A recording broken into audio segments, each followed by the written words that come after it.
Assalamualaikum warahmatullahi wabarakatuh. Halo teman-teman, gimana kabarnya? Oke, perkenalkan, nama saya Febriani Saputri dari kelas PIAU 3A. NIM 126206203078. Di sini saya akan menjelaskan tentang definisi kurikulum dan mengapa perlu kurikulum. Dan ada sedikit tambahan lagi, pokoknya simak terus ya, semoga bermanfaat.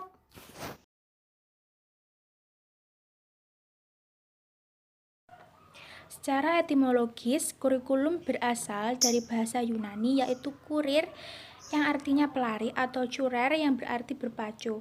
Jadi istilah kurikulum pada awalnya berhubungan dengan kegiatan olahraga pada zaman Romawi kuno di Yunani dengan mengandung pengertian suatu jarak yang harus ditempuh oleh pelari. Secara terminologi, istilah kurikulum digunakan dalam dunia pendidikan dengan pengertian sebagai sejumlah pengetahuan yang harus ditempuh atau diselesaikan oleh siswa guna mendapatkan suatu tingkatan atau ijazah. Dalam pengertian spesifik, kurikulum diartikan sebagai daftar mata pelajaran yang harus dipelajari oleh siswa. Kelompok yang mendefinisikan kurikulum dalam arti luas mengartikan kurikulum sebagai semua pengalaman belajar yang dialami siswa baik di dalam maupun di luar kelas untuk mencapai tujuan yang telah ditetapkan. Pengertian kurikulum yang lebih banyak dibicarakan adalah kurikulum dalam arti luas, yaitu semua pengalaman belajar yang dirancang untuk mencapai tujuan. Kurikulum dalam arti yang sempit adalah sekumpulan daftar pelajaran beserta rinciannya yang perlu dipelajari pembelajar untuk mencapai suatu tingkat tertentu sesuai dengan tujuan yang telah ditetapkan. Sedangkan kurikulum dalam arti yang luas tidak hanya terbatas pada sejumlah daftar pelajaran saja, tapi semua pengalaman belajar yang dialami pembelajar. Pengalaman belajar dapat diperoleh pembelajar di dalam kelas, laboratorium, mengikuti ceramah, tanya jawab, demonstrasi, dan dalam kegiatan olahraga. Oleh karena pengembangan ilmu pengetahuan dan teknologi yang pesat dan juga derasnya aliran informasi yang menjadikan globalisasi dunia memungkinkan pembelajar tidak hanya mendapatkan pengalaman belajar di sekolah saja, tapi juga dari berbagai sumber lainnya. Dengan begitu, pengertian kurikulum dapat diartikan sebagai pengalaman belajar yang akan lebih memadai untuk diaju sebagai pengertian kurikulum.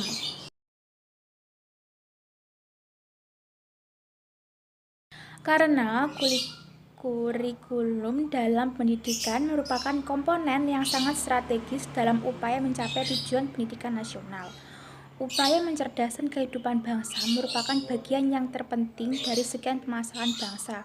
Setiap warga negara sudah dijamin oleh Undang-Undang 1945 untuk mendapatkan kecerdasan melalui proses pendidikan. Oleh karena itu, untuk mencapai tujuan pendidikan tersebut diperlukan suatu program yang terencana, terukur, dan dapat dilaksanakan dan dipertanggungjawabkan oleh pihak terkait. Itulah sebenarnya kurikulum. Berangkat dari pemikiran di atas, maka peranan dan kedudukan kurikulum dalam pendidikan adalah sebagai arah atau pedoman dalam pencapaian tujuan pendidikan seperti yang telah diamanatkan oleh undang-undang.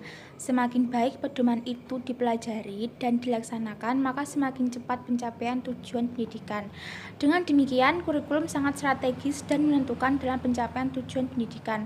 Menurut Umar Hamalik 1990, terdapat 3 peranan kurikulum dalam kegiatan pendidikan, yaitu peranan konservatif, peranan kritis dan evaluatif, dan peranan kreatif.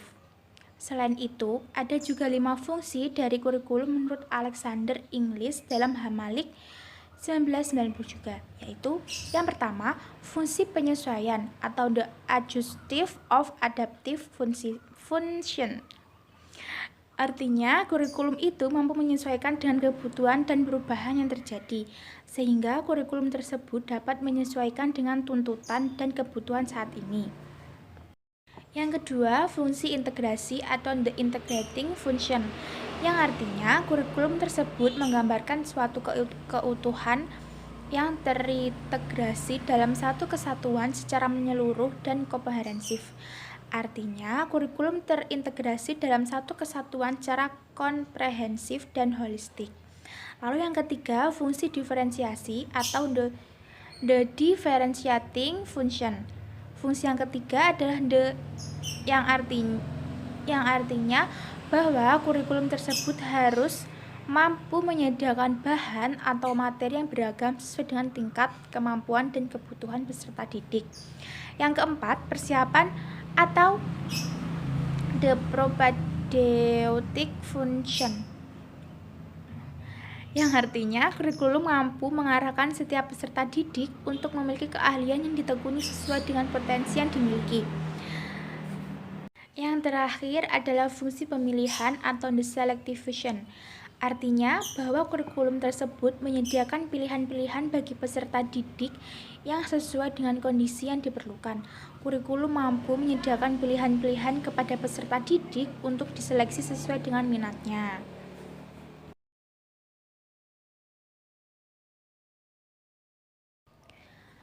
Nah, perlukah kurikulum untuk pendidikan anak usia dini? Baik, sangatlah penting dan perlu sekali ya.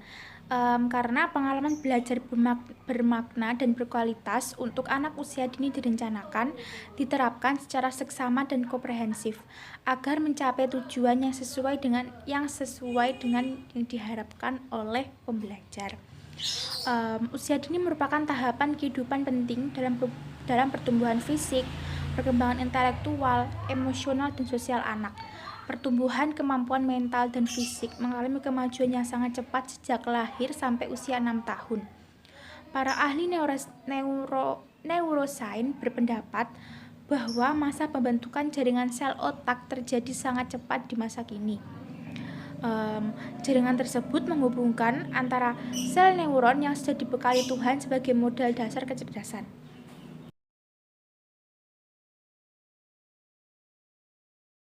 Selanjutnya kita akan membahas sedikit saja tentang kurikulum K13. Kurikulum K13 merupakan kurikulum nasional yang bersifat terbuka, artinya memberi peluang kepada daerah dan satuan pendidikan untuk memperkaya kurikulum yang sesuai dengan karakteristik daerah dan satuannya. Provinsi berkewenangan mengembangkan muatan lokal untuk kurikulum pendidikan menengah. Kabupaten atau kota berwenang untuk mengembangkan muatan lokal untuk kurikulum SD dan SMP. Sedangkan satuan pendidikan termasuk satuan PAUD yang mengembangkan kurikulum tingkat satuan pendidikan atau KTSP.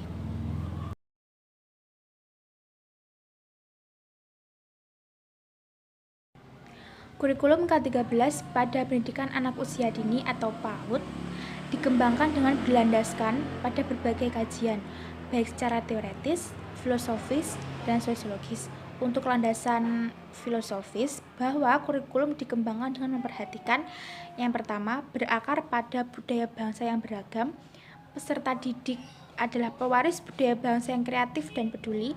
Lalu, proses pendidikan memerlukan keteladanan, pengayoman yang dilakukan secara terus-menerus. Lalu, kegiatan pembelajaran dilakukan melalui bermain. Nah, untuk landasan sosiologis, bahwa kurikulum dituntut untuk sesuai dengan tuntutan atau harapan dan norma yang berlaku di masyarakat, lalu bersifat inklusif untuk membentuk sikap anak usia dini tersebut, agar saling menghargai dan memperlakukan semua anak setara, bebas dari diskriminasi dalam bentuk apapun. Lalu yang terakhir adalah landasan teoretis. Pada kurikulum K13 ini, anak usia dini dikembangkan dengan mengacu pada teori pendidikan berbasis standar dan kurikulum berbasis kompetensi.